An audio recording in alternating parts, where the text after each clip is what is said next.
You know, sometimes a single moment can change the course of history. Picture this. A man in military uniform stands in the aisle of an airplane.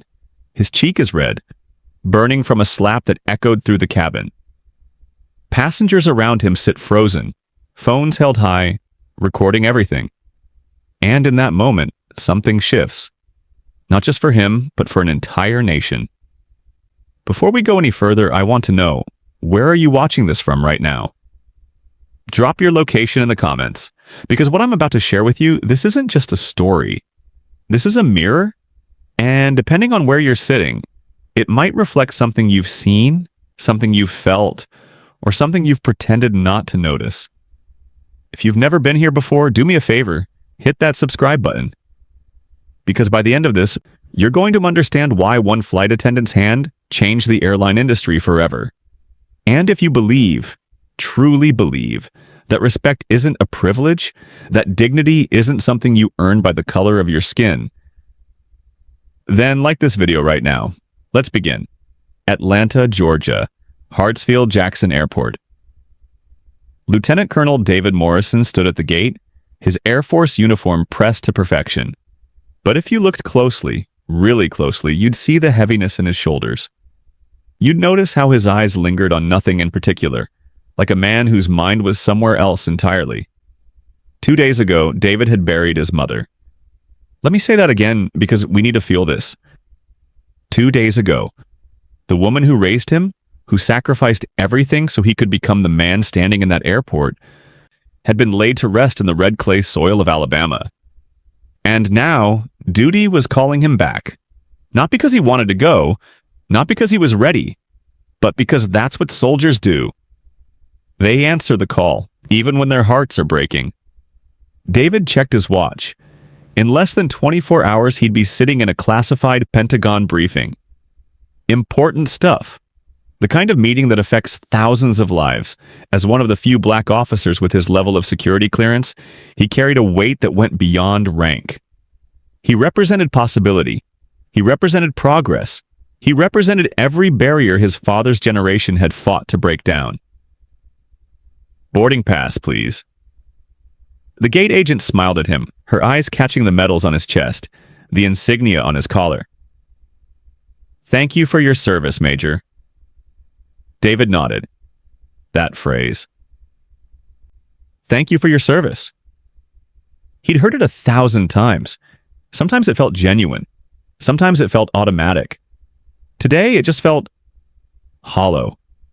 Because service had cost him time. Time with his mother. Time he could never get back. He walked down the jet bridge, each step mechanical, practiced. This was routine. He'd done this hundreds of times, but today was going to be different. As David stepped onto the aircraft, he was greeted by a flight attendant stationed at the door. Her name tag read, Rebecca Chase. Blonde hair pulled back so tight it looked painful. And when she looked at him, or rather, when she looked through him, something cold passed between them.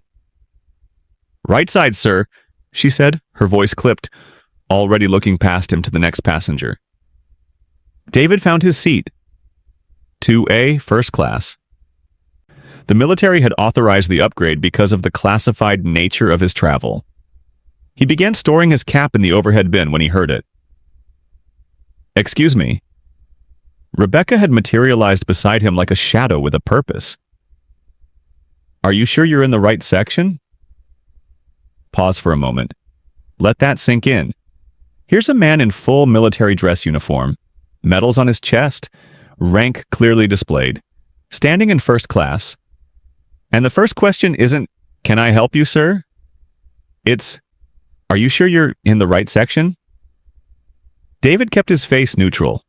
Years of being the only black officer in rooms full of white faces had taught him the skill. The skill of staying calm when everything inside you wants to react. Yes, ma'am. Seat 2A.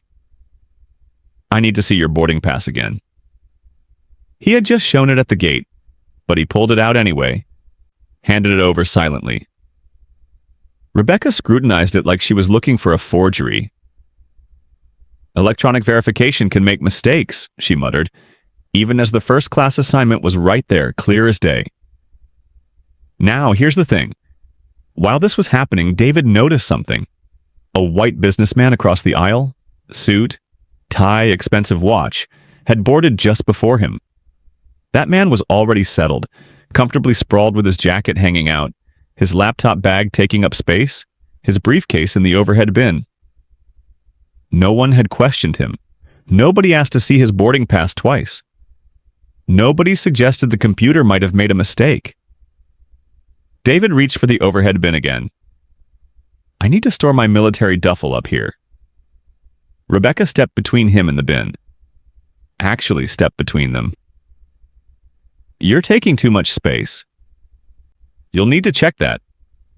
Ma'am, with respect, this contains items that can't be checked. Military regulations. I don't care what it contains. Her voice had an edge now, sharp and final. The bin is for everyone, not just you. David looked around. The overhead bin was nearly empty except for his cap and the businessman's multiple items. He could feel eyes on him now, other passengers watching, waiting to see what would happen. Perhaps I could store it here then, David suggested, pointing to another empty space. That's reserved for emergency equipment, Rebecca lied. Smoothly, confidently, like she'd done it before, and maybe she had. Just then, another flight attendant approached. A younger black woman whose name tag read Angela Brooks. She glanced between David and Rebecca, and in her eyes, just for a second, David saw recognition. Not of him specifically, but of the situation. She'd seen this before. Everything okay here? Angela asked. Just explaining our space limitations to this passenger, Rebecca replied, emphasizing the word passenger like she was deliberately avoiding saying officer or major. Angela looked at David's uniform, then at his duffel. I think we can accommodate the major's bag, Rebecca. There's plenty of space in the closet. Rebecca's lips pressed into a thin line. Fine. But next time, you should follow the checked baggage policy like everyone else. As Rebecca walked away, Angela leaned in slightly. I'm sorry about that, Major. Can I get you anything before takeoff? I'm fine, thank you. But he wasn't fine. The businessman across the aisle leaned over. That was completely uncalled for, he said quietly. I've never seen them hassle anyone about overhead space in first class before. David nodded but said nothing. Because what could he say? That this happened all the time? That he'd learned to expect it? That some part of him was already exhausted before the flight even took off? Today wasn't the day for that conversation. Or so he thought. The aircraft climbed through the clouds, leaving Atlanta behind. David stared out the window, watching the world shrink below him. But the tension in the cabin? That stayed right there at 30,000 feet, thick and heavy. 30 minutes into the flight, the seatbelt sign dinged off. The cabin crew began beverage service. David watched as Rebecca worked her way through first class, serving each passenger with professional courtesy. The businessman got his scotch with a smile. The woman in 3C got her white wine with a nod. The couple in row 4 got their waters with pleasant small talk, and then Rebecca reached David's row and walked right past him. Not a glance, not a word. Just past. David raised his hand slightly. Excuse me, could I have some water, please? Rebecca continued like she hadn't heard him. The businessman frowned. He raised his hand. Miss, could we get some service here? Rebecca turned, all smiles. Of course, sir. What can I get you? I'd like another scotch, the businessman said deliberately. And I believe this gentleman has been trying to get your attention for some water.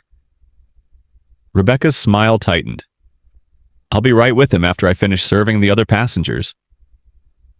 David lowered his hand. It's fine. I can wait. But the beverage cart completed its journey through first class, and still, his request went unfulfilled. 20 minutes later, the same thing happened with snacks. The woman next to David, a professional-looking white woman in her 30s, had been watching all of this with growing displeasure. She turned to him, holding out her untouched bottle of water. "Please, take mine." "That's very kind, but—" "I'm not thirsty," she insisted, placing the water on his tray table. "I'm Sophie Carter, by the way." "David Morrison. Thank you." "Don't thank me. That service was inexcusable." Sophie's voice was low but clear. "I'm a civil rights attorney. I just left a conference in Atlanta on discrimination in public accommodations, and now I'm watching it happen in real time." David took a sip of water. "Unfortunately, it's nothing new." "That doesn't make it right." They talked.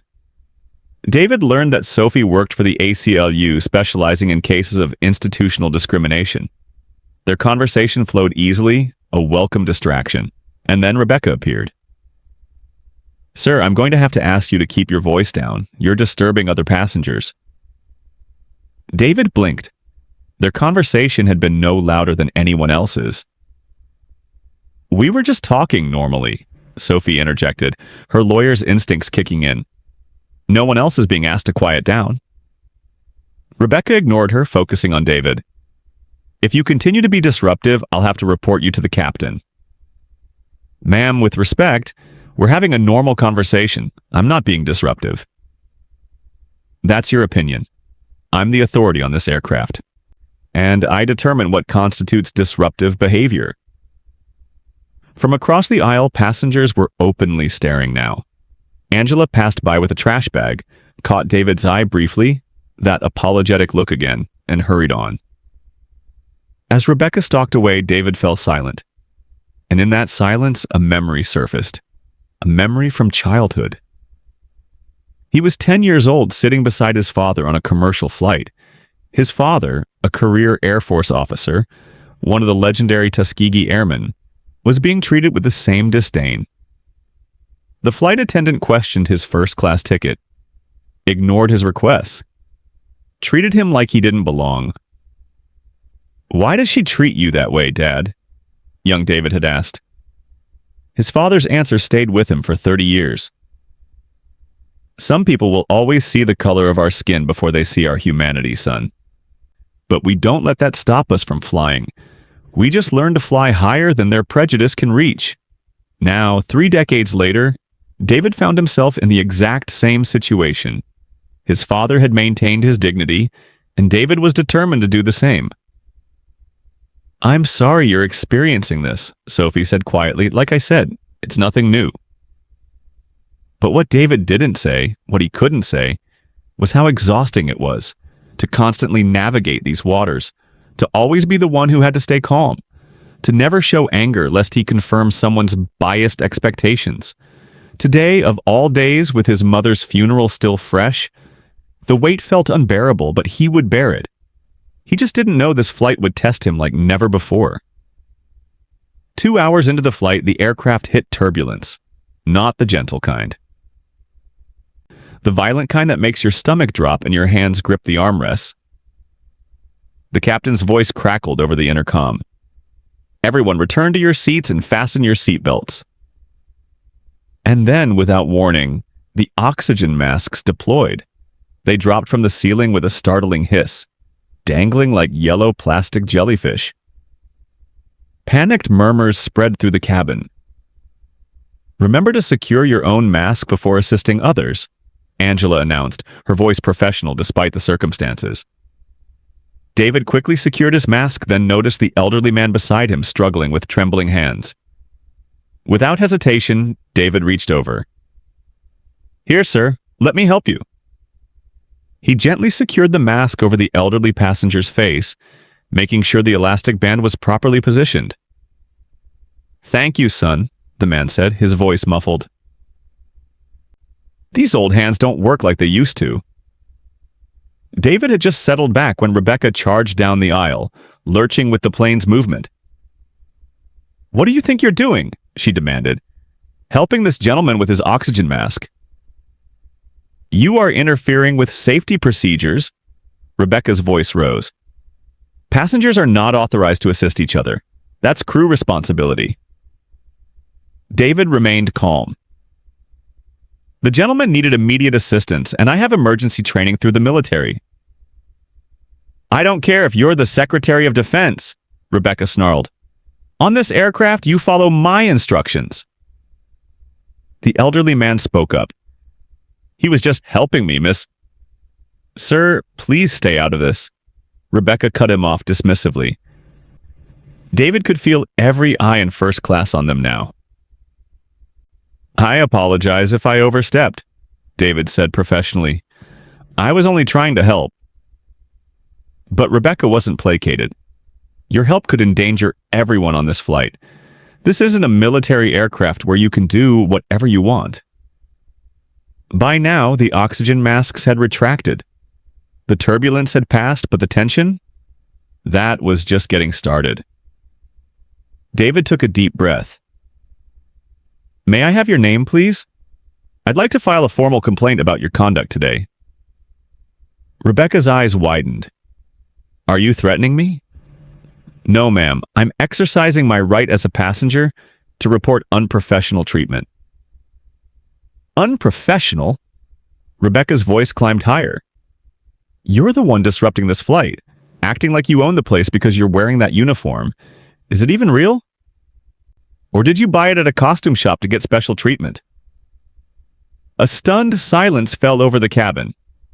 David felt a cold anger rise within him, but his voice stayed steady. I am Lieutenant Colonel David Morrison, United States Air Force. I have served this country for 15 years, including 3 tours in combat zones. He reached for his military ID in his breast pocket and held it up. This is not a costume. This uniform represents my oath to protect and defend the Constitution of the United States against all enemies, foreign and domestic. And then something in Rebecca snapped. Maybe it was being challenged publicly. Maybe it was prejudices bubbling to the surface.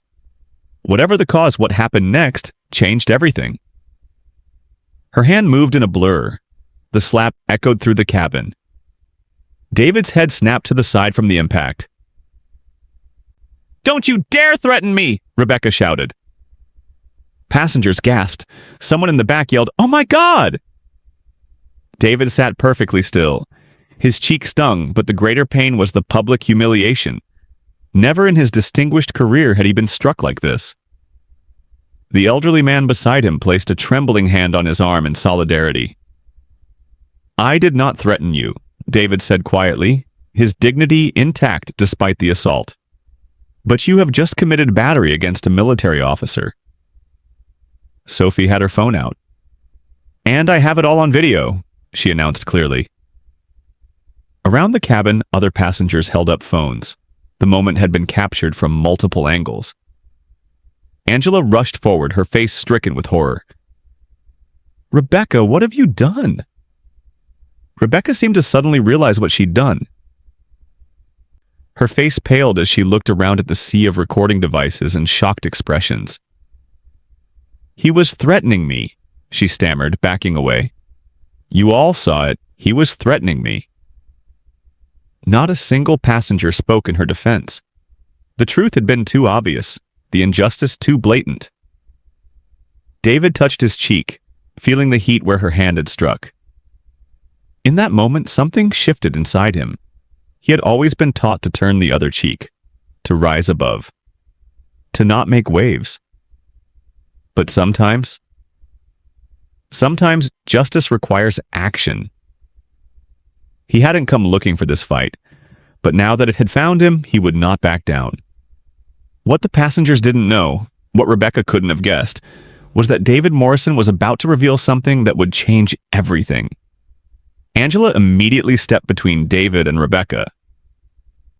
Major Morrison, I cannot apologize enough, she said, her voice shaking. To Rebecca, she hissed, Go to the back galley, now. As Rebecca retreated, the cabin erupted in supportive outrage. That was completely uncalled for. She should be fired on the spot. The businessman leaned over. Major, I'm a witness to everything. Here's my card. I'm happy to provide a statement. Others quickly followed. An older woman approached with a tissue. "For your cheek, dear. It's beginning to bruise." David accepted it with quiet dignity, though inside the humiliation burned. Sophie was already in attorney mode, collecting contact information from willing witnesses, of which there were many. And then David's phone vibrated. He pulled it out. A notification marked urgent from a Pentagon secure channel. He entered his authentication code and opened the message. His breath caught. Eyes only. LTC Morrison. Cascade Protocol. Active security breach detected. Commercial aviation sector engage. Contingency measures authorization. Delta Bravo Whiskey. David stared at the screen. Because here's what nobody on that plane knew. Lieutenant Colonel David Morrison wasn't just any soldier. For the past 3 years, he'd been part of an elite joint task force between the Department of Defense and the Federal Aviation Administration. He served as a certified aircraft commander and FAA inspector on special assignment, empowered to conduct covert assessments of commercial airline operations and security protocols. His presence on this flight wasn't just about returning from his mother's funeral. It was part of his mission. To evaluate airline security from the perspective of an ordinary passenger. And he had just been physically assaulted by a crew member. Under the protocols established by his task force, this constituted a critical security breach, one that gave him authority to take immediate action, including grounding the aircraft. David touched his cheek again, feeling the heat still there. All his life he'd been taught to endure, to rise above, to be professional. But this wasn't just about him anymore. The moment Rebecca had slapped him, she hadn't just assaulted David Morrison, the man. She had compromised the security framework of the entire aircraft, and he had a duty to respond. David stood up, moving with calm purpose. "Angela," he called quietly. "I need to speak with the captain immediately." Something in his tone made Angela pause. "Sir, the captain is occupied with flying?" David reached into his inner pocket and withdrew a small leather case. He opened it, revealing credentials that made Angela's eyes widen. "Lieutenant Colonel David Morrison, United States Air Force, Joint Aviation Security Task Force," he said formally. "I am an FAA inspector with Level Alpha clearance. I need to speak with Captain Richards now." Angela stared at the credentials, then at David. You're not just a passenger." "No, and what just happened constitutes a serious security breach under federal aviation regulations." As they moved toward the cockpit, whispers followed them. Passengers who had witnessed the assault were now watching this new development with intense curiosity. Angela knocked on the cockpit door in the specified security pattern. After a moment, it opened, revealing the co-pilot's questioning face. "Captain needs to speak with this passenger immediately," Angela explained. "It's official business." David held up his credentials. The co-pilot's eyes flicked to David's uniform, noting the rank. "Sir, we're in the middle of—" "This takes precedence, Lieutenant," David said. The co-pilot had served in the Navy before joining commercial aviation. He stepped aside. Captain Tom Richards glanced over his shoulder, irritation evident. "This better be important. We're tracking a weather system." David presented his credentials. "Captain Richards, I'm Lieutenant Colonel Morrison, FAA inspector operating under joint DoD FAA authority. We have a situation." Richards examined the credentials, his irritation turning to concern. "What kind of situation?" "One of your flight attendants, Rebecca Chase, just physically assaulted me in full view of multiple passengers," David stated calmly. "Prior to that, she engaged in a pattern of discriminatory behavior that I've been documenting as part of my observation duties." Richards handed back the credentials, his face darkening. "That's a serious allegation, Major." "It's not an allegation. It was recorded by multiple passengers. Miss Chase struck me across the face for requesting her name to file a complaint." The captain and co-pilot exchanged alarmed glances. "Captain," David continued, "I'm formally declaring this incident a security breach under FAA Regulation 121.547 and Joint Directive 7734. Miss Chase has demonstrated herself to be emotionally unstable and discriminatory in her application of safety protocols. That makes her a security liability. Richards understood the implications. What are you asking me to do? I'm exercising my authority to ground this aircraft at the nearest suitable airport for a full security assessment. Charlotte Douglas International is 23 minutes from our current position. Major, be reasonable. Richards attempted to negotiate. This will inconvenience hundreds of passengers. This isn't about convenience, Captain, David explained firmly. When a crew member demonstrates inability to maintain professional conduct, especially toward military personnel, it raises serious questions about their judgment in potential crisis situations. The co-pilot spoke up. He's right, Tom. If she's unstable enough to slap a passenger.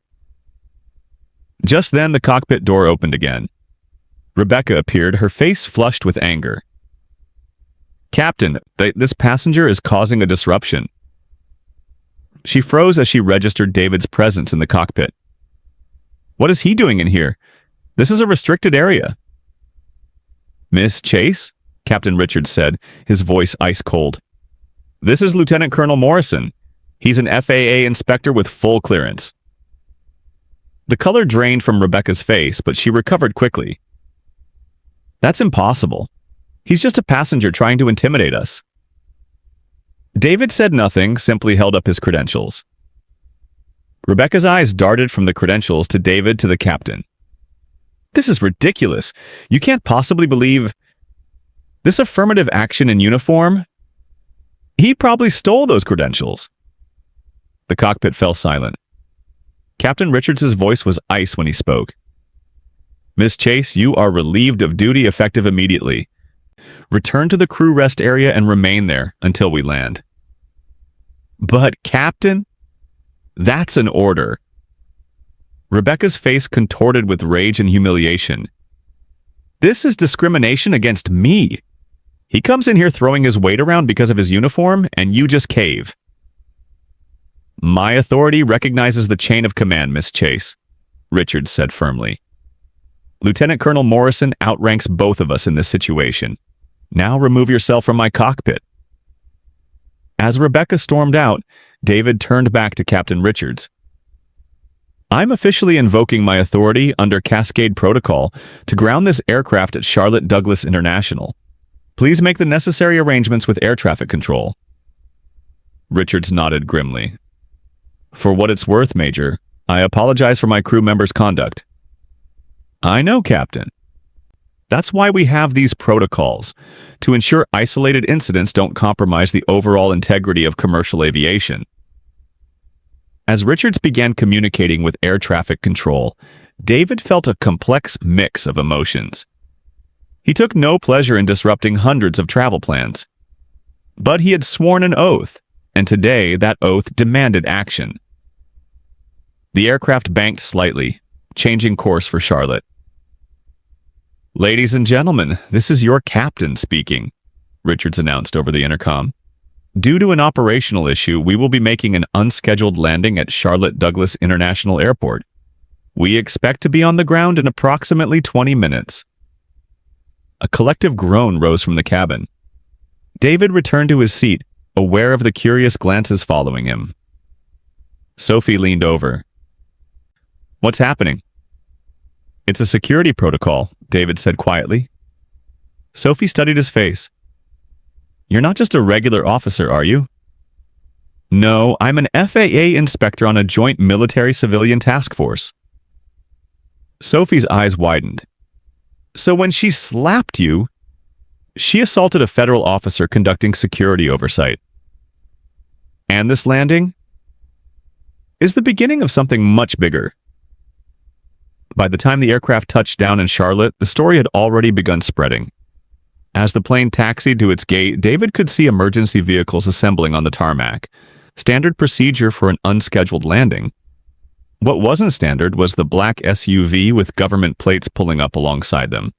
The aircraft door opened and 3 individuals boarded, a woman in an airline executive uniform, and 2 men in suits that practically screamed, "Federal agents." David rose as they approached, presenting his credentials. Lieutenant Colonel Morrison, one of the agents acknowledged. We were notified of the cascade activation. The subject is in the rear galley, David replied. The airline executive stepped forward. Lieutenant Colonel, I'm Maria Torres, Director of In-Flight Services for the Eastern Region. On behalf of the airline, I want to express... Ma'am, David interrupted politely. I appreciate the sentiment, but we should continue this off the aircraft. There are protocols to follow. As passengers deplaned, many offered words of support. The businessman. What that attendant did was disgraceful. You have my statement whenever you need it. The elderly gentleman. My son served in Desert Storm. Men like you make this country great. Sophie. I've collected contact information from 12 witnesses and have the entire incident on video. Whatever you need legally, you have my support. One by one, passengers expressed their outrage on David's behalf. As the cabin emptied, David followed Torres and the agents into the terminal. News crews were already setting up. The story was moving faster than anyone expected. Someone had uploaded video of the incident. The hashtag #NostJustice4LTE call Morrison was trending. They were escorted to a private conference room where more airline officials and federal agents waited. On a large screen, videos of the incident played, multiple angles showing Rebecca's unprovoked slap in high definition. Just as they settled around the table, the door burst open. Rebecca was escorted in by airport security, her face a storm of emotions. This is a setup, she declared immediately. He provoked me. He was threatening and intimidating. Torres stepped forward. Miss Chase, I strongly advise you to remain silent until union representation arrives. I don't need representation. I need people to listen to my side. The airline security official spoke up. Miss Chase, we've reviewed the videos. Multiple videos from multiple passengers. There was no provocation. Videos can be misleading, Rebecca insisted. We have footage from boarding, the official continued, tapping a tablet. We have you questioning the lieutenant colonel's first-class ticket, denying him overhead bin space while allowing others to use it freely, ignoring his requests for water. The pattern is quite clear. Rebecca's face paled. That's not what happened. Miss Chase, Torres said firmly. Pending a full investigation, you are suspended effective immediately. Please surrender your credentials. This is discrimination, Rebecca cried. You're taking his side because of his uniform and his race. The room fell silent. Even Rebecca seemed to realize she'd just confirmed the very bias she was trying to deny. David, who had remained silent through this exchange, finally spoke.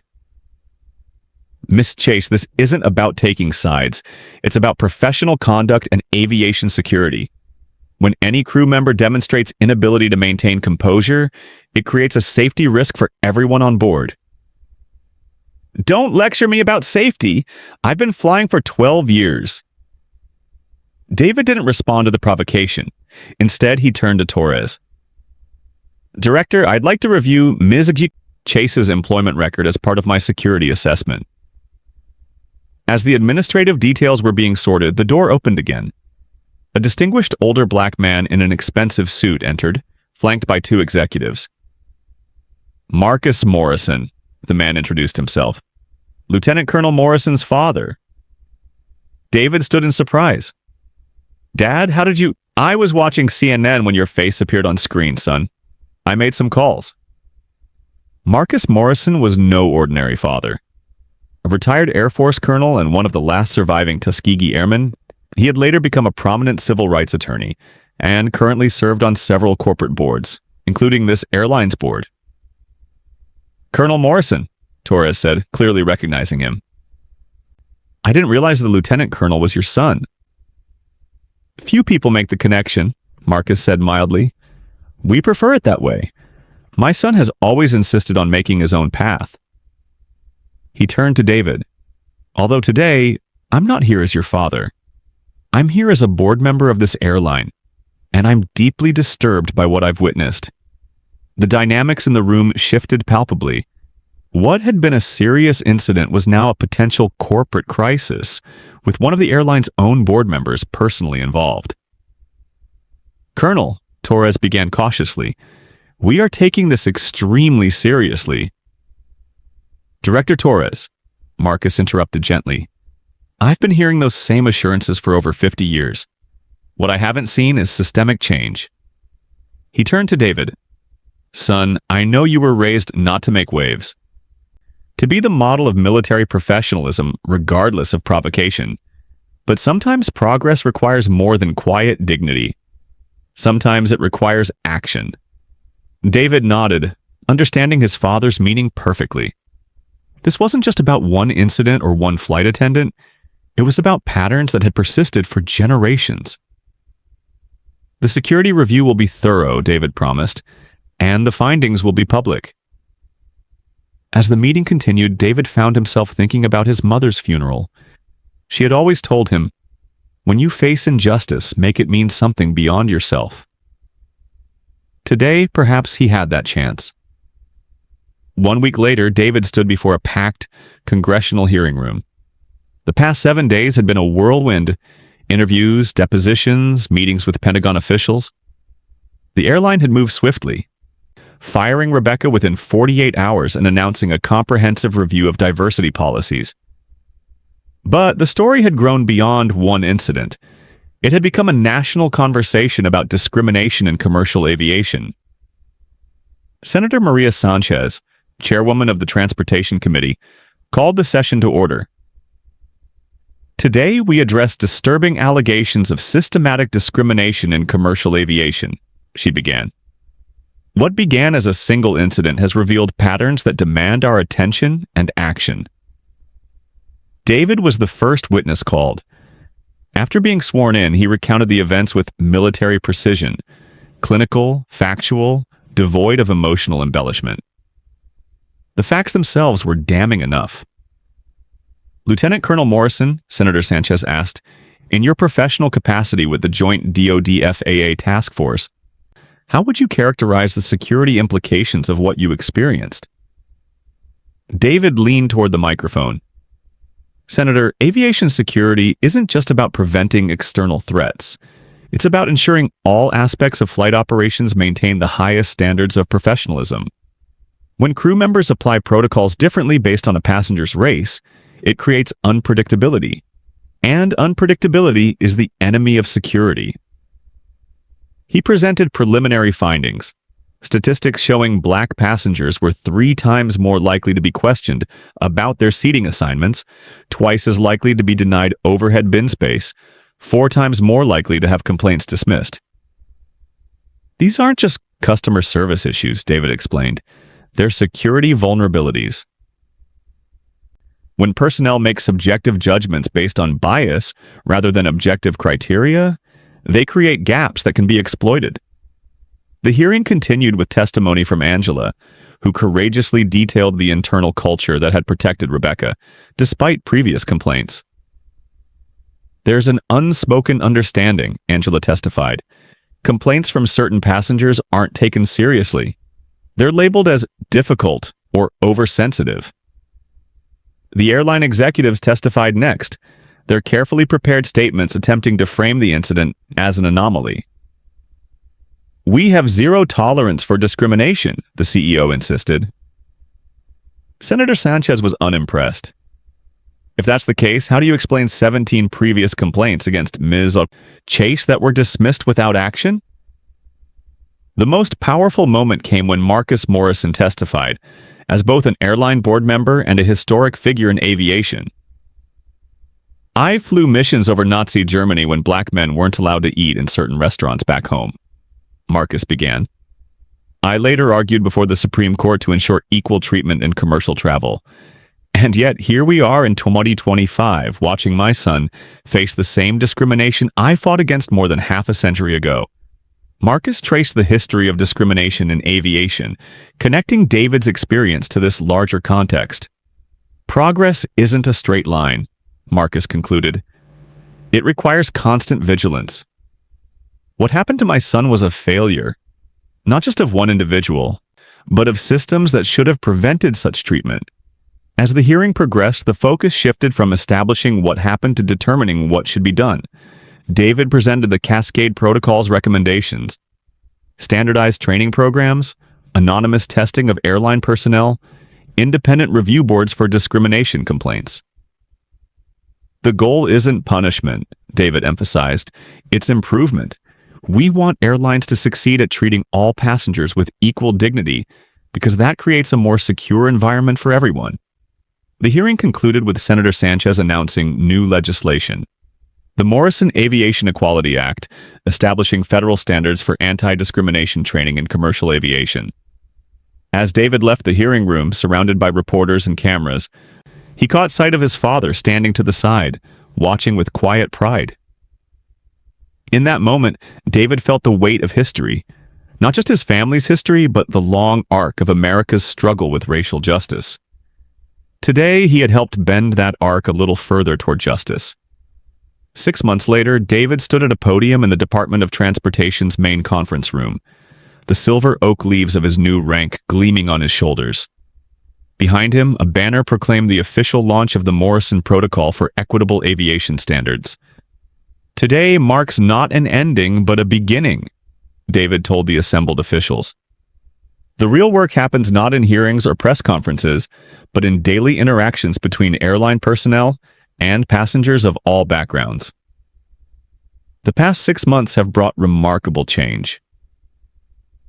The Cascade Protocol had been officially expanded and incorporated into FAA regulations. Airlines now faced regular anonymous testing of their adherence to non-discriminatory practices. An independent review board had been established with real consequences for companies that failed to address discriminatory patterns. As for Rebecca Chase, her journey had taken an unexpected turn.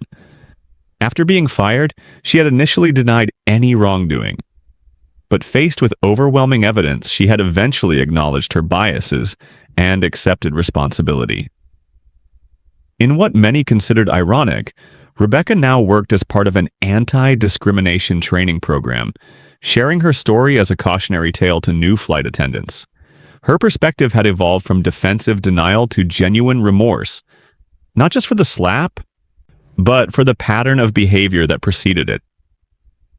Angela Brooks had also found a new path. Recognized for her courage in speaking up, she had been promoted to lead diversity initiatives at the airline. As the ceremony concluded, David found himself approached by Sophie.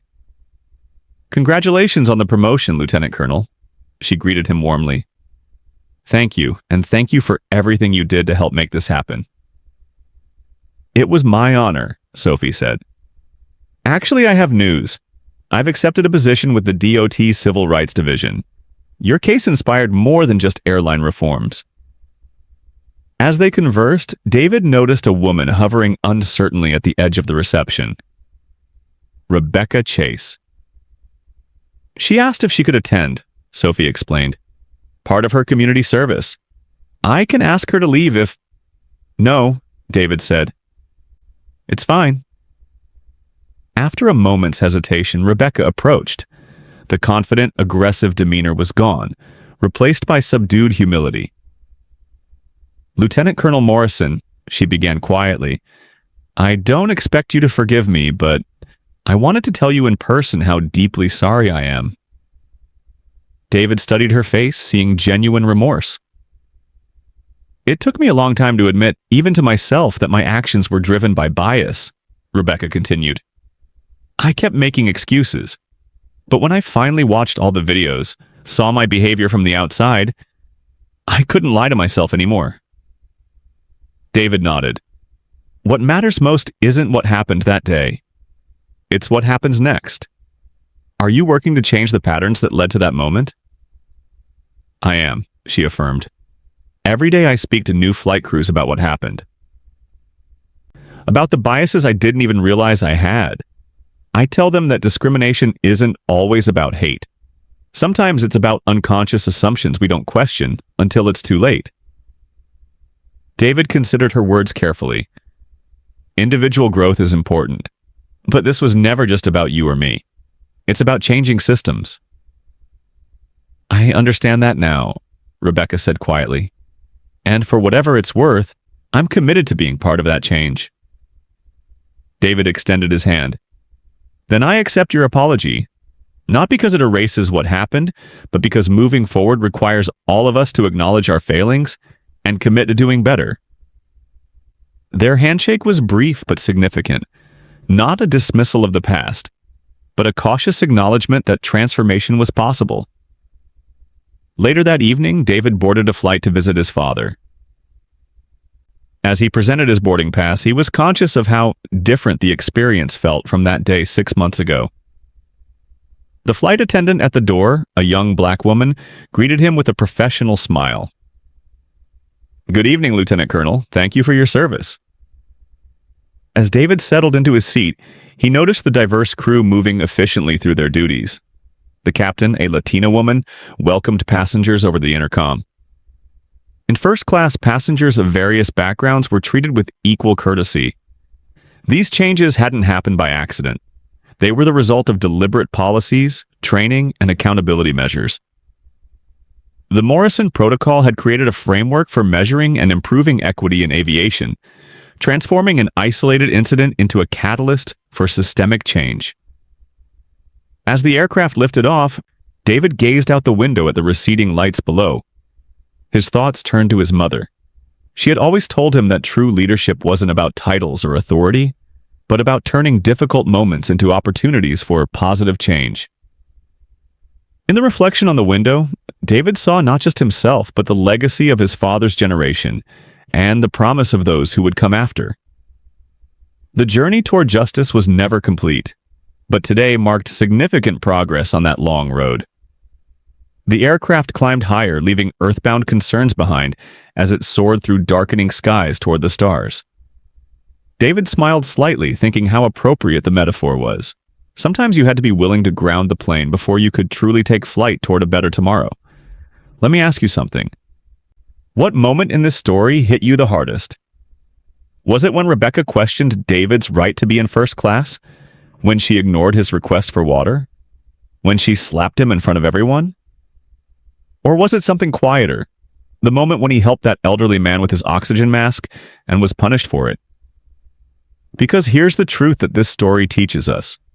Real change doesn't come from just enduring discrimination silently. It requires courage. Courage to speak up. Courage to take action. Courage to use whatever position or authority you have to protect not just yourself, but everyone who might face the same treatment after you. David Morrison didn't just file a complaint and move on. He grounded that plane. He testified before Congress. He helped create new laws. He transformed one painful moment into a movement for systemic change. And he wasn't alone. Sophie used her legal expertise to collect evidence. Angela spoke up despite risking her career.